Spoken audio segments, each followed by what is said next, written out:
মোহনবাগান আজকে মাঠে নামছে ইন্টার কাশীর বিরুদ্ধে। তার আগে মাঝমাঠ নিয়ে চিন্তায় কোচ লোবেরার। গোয়ার বিরুদ্ধে চোট সারিয়ে মাঠে ফেরেন আপুইয়া, কিন্তু আবার পুরানো জায়গায় চোট পাই। বিরতিতে তাকে তুলে নেন স্প্যানিশ কোচ।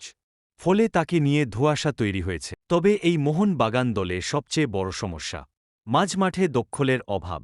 সেই জায়গায় গ্রেগ স্টুয়ার্টের মতো বল ধরে খেলার মতো প্লেয়ার কোথায়? শনিবার সাহালকে সেই ভূমিকায় বড় সাদামাটা লেগেছে। ফলে মিডফিল্ড থেকে বল সাপ্লাই না হলে মাথা ভারী দল নিয়ে কী লাভ? চ্যাম্পিয়নশিপের দৌড়ে এখনও প্রবলভাবে রয়েছে মোহনবাগান। অবশ্য তার জন্য বাকি ৩ ম্যাচেই জিততে হবে। ইন্টার কাশীর বিরুদ্ধে মাঝমাঠের এই দুর্বলতা যে এখন বড় চ্যালেঞ্জ কোচ লোবেরার কাছে। সোমবার গোয়ার বিরুদ্ধে জেতা ম্যাচ ড্র করে চাপ বেড়েছে মোহনবাগানের। মোহনবাগান এখন রয়েছে দ্বিতীয় স্থানে। ঠিক এমন পরিস্থিতিতেও দল চাপে রয়েছে মানছেন না কোচ লোবেরা। বরং লিগের নিয়ন্ত্রণ এখনও তাদের হাতেই রয়েছে বলে মনে করছেন তিনি। আপাতত চাপ না নিয়ে শুভাশিস বোসদের নির্দেশ দিয়েছেন সবকিছু ভুলে পরের ম্যাচের দিকে ফোকাস করতে। এদিকে মোহনবাগানের বিরুদ্ধে ম্যাচের আগেই ইস্তফা দিলেন ইন্টার কাশীর কোচ আন্তোনিও। রবিবার গভীর রাতে সোশ্যাল মিডিয়ায় পদত্যাগের কথা ঘোষণা করেন ইন্টার কাশীর কোচ। নিজের পদত্যাগের কারণ লিখেছেন যে প্রতিশ্রুতি রক্ষার মাধ্যমে মানুষের বিশ্বাস অর্জন করা যায়। দুর্ভাগ্যবশত সেই প্রতিশ্রুতি যখন পালন না হয় তখন বিশ্বাসটাই হারিয়ে যায়। আমরা একসঙ্গে লিগ জিতে আইএসএলে উঠে এসেছিলাম।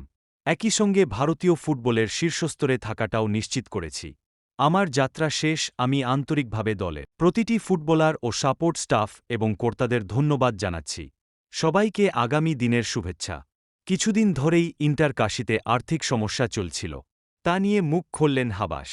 তারপর কিছুদিন চুপ থাকার পর এদিন পদত্যাগের কথা ঘোষণা করেন ইন্টার কাশীর পক্ষ থেকে। অবশ্য এখনও সরকারিভাবে হাবাসের সরে যাওয়ার কথা ঘোষণা করা হয়নি।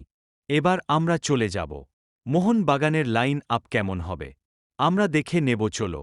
গোলকিপার বিশাল কাইত, 4 ডিফেন্স লেফট ব্যাক শুভাশিস এবং রাইট ব্যাক অভিষেক, আর সেন্টার ব্যাক টমের সাথে আলবার্তো, আর মিডফিল্ডে সাহাল এবং থাপা, আর একটু উপর দিকে খেলবে রবসন, আর লেফট উইং মানবীর এবং রাইট উইং লিস্টন, আর স্ট্রাইকার জেমি ম্যাকলারেন। তো এই ছিল আজকের আপডেট।